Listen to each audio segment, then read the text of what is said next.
All right, let's dive in. Today we're going deep into consumer psychology. Sounds intriguing. Yeah, and specifically, we're talking about how we think about owning stuff in this digital age. Ah, the digital age. Everything's so intangible these days. Exactly. Think about it. You know, those apps you spend hours organizing, those music streaming services you can't live without. Oh, absolutely. Or even those virtual game skins everyone's obsessed with. Yeah, those. We're going to unpack why these digital things can feel so ours, even though, well, we don't actually physically possess them. It's fascinating how this feeling of ownership, what researchers call psychological ownership, can actually impact how much we value digital goods. It's like our brains are playing tricks on us, making us think we own these digital things. In a way, yes. It really highlights the power of perception and how it shapes our relationship with the digital world. Okay, I need to hear more about this. Tell me more about this psychological ownership thing. Well, think about your Spotify playlist. You don't own the songs technically, but it feels like your music library, right? Yeah, totally. That's psychological ownership in action. And it goes way beyond just legally possessing something. It ties into our identity and how we value things. I'm starting to see how this could be a really big deal. So where do we even begin to understand this? Well, a recent study, it was published in the Journal of Industrial Engineering and Management Research, really dug into this. Okay, so they did some research. What did they do exactly? They surveyed people, 138 of them, about their feelings towards different types of digital goods. They looked at 3 categories: life planning apps, music streaming services, and, as you mentioned, game skins. Okay, before we get to the results, can you break down psychological ownership even more? Help me wrap my head around it. Sure, it's that feeling something is yours, even if, you don't own it in the traditional sense. Like, it goes deeper than just having the legal right to something. So it's more about how we feel about something than, like, what the law says. Yeah, it's about that emotional connection. And it impacts our sense of self and how much we value things. Okay, I think I'm starting to get it. So, how did those 3 categories stack up? Which one gave people the strongest sense of psychological ownership? Let's start with music streaming, since we were just talking about it. It scored really high in terms of relevance, perceived value, and even how likely people were to actually buy it. Well, yeah, that makes sense, right? Music is so central to our lives, and streaming services have gotten so good at personalizing the experience. Exactly.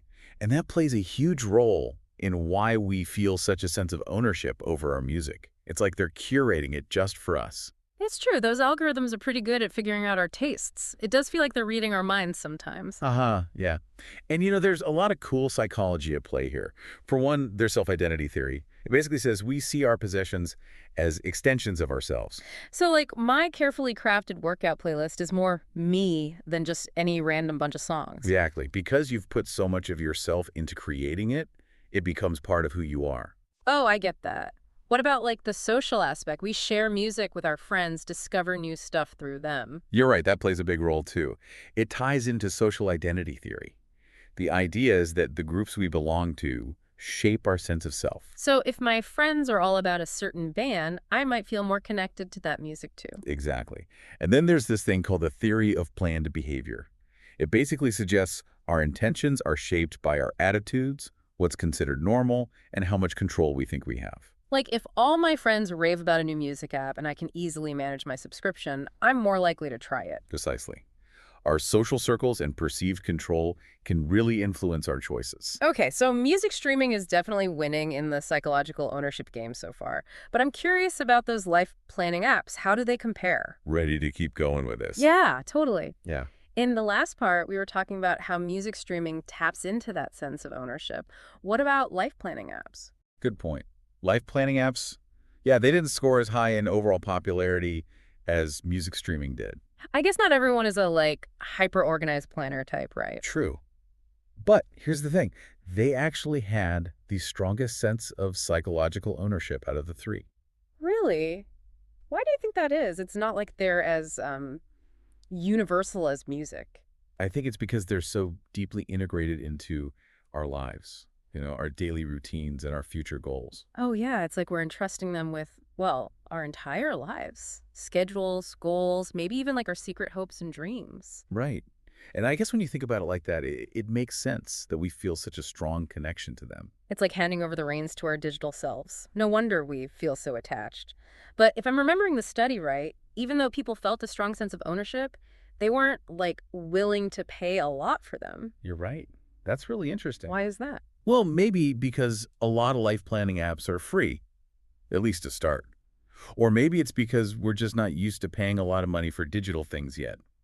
That's a good point. It makes you wonder, though, if companies could actually, increase the perceived value of these apps. Oh, for sure, even if they weren't, like, charging premium prices. Yeah.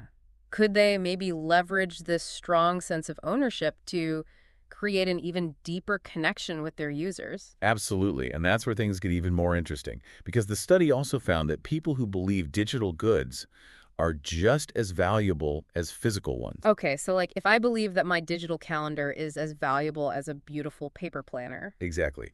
Those people Hmm. were more likely to experience strong ownership, and this was across all three categories. Wow. So basically, my belief in the value of digital stuff influences how much I feel like I own it, even if it's just like pixels on a screen. Exactly.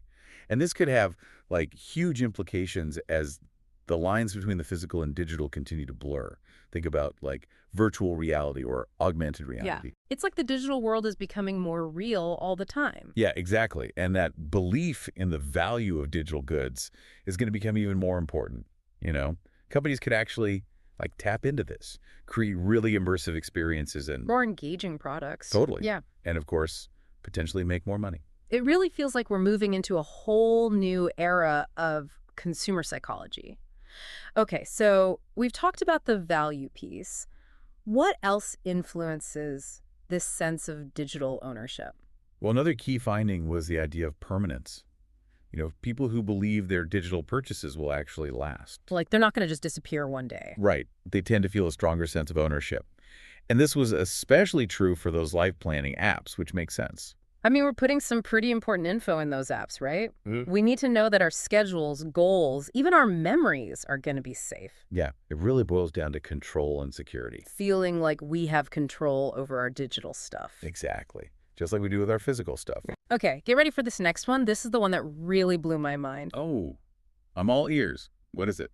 Materialism. Materialism. Yeah, like our desire to own things, even digital things. It plays a huge role in this whole psychological ownership thing. And this was especially true for music streaming and game skins. It does seem a bit counterintuitive, but I guess it makes sense. It's that deep-seated desire to collect and own, Yeah. and it goes way beyond just, physical objects. So we're still driven by this urge to own, even in the digital world. Right. Companies are really picking up on this. You see it in all those, like, limited edition virtual items, exclusive content. It's all designed to tap into our materialistic instincts, even when there's no, like, physical object to own. Exactly. It's marketing gold, but it also raises some questions about, how these tactics are shaping our behavior. Speaking of, let's talk about those game skins. They're hugely popular, but I'm curious to see where they fall in all of this.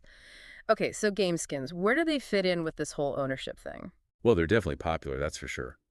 But actually, they scored the lowest in the study for value, enjoyment, and even psychological ownership. Really? That's kind of surprising. I mean, gamers spend a ton of time and money on these things. Yeah, it is interesting. I think it might be because they're often seen as less essential, you know, compared to, like, a music streaming service or a life planning app that you might use every single day for years. I guess, like, they're more about just looks. Yeah, and self-expression, but within a specific game, they're not as integrated into your, like, everyday life. So maybe they're kind of like the digital equivalent of fast fashion. Huh, I like that. Hmm, Fun and trendy, but ultimately pretty disposable. makes sense. Yeah. But even so, the study found that the more you feel like you own a game skin, the more you actually enjoy it. Absolutely, yeah. Yeah. So even in the world of, like, virtual fashion, that sense of ownership plays a role. So what if game companies tried to, like, enhance that feeling? Could they create even deeper connections with players? That's a really interesting question. They definitely try to tap into those other psychological things we talked about, like, permanence or even materialism. So, like, what if they made virtual items that carried over between different games, so they felt more permanent and valuable? Exactly. Or imagine if they offered, like, limited edition skins that were only available for a short time. Playing into that fear of missing out. Exactly. They could create a whole, like, digital economy around these ideas. Wow. It's mind-blowing to think about how this stuff is all connected. Right. It's all about understanding how these subtle psychological factors can have a huge impact on our behavior and the choices we make. Well, we've covered a lot of ground today, from music to life planning apps and even game skins. It's been a fascinating journey. I feel like I'm seeing the digital world in a whole new light. I hope so.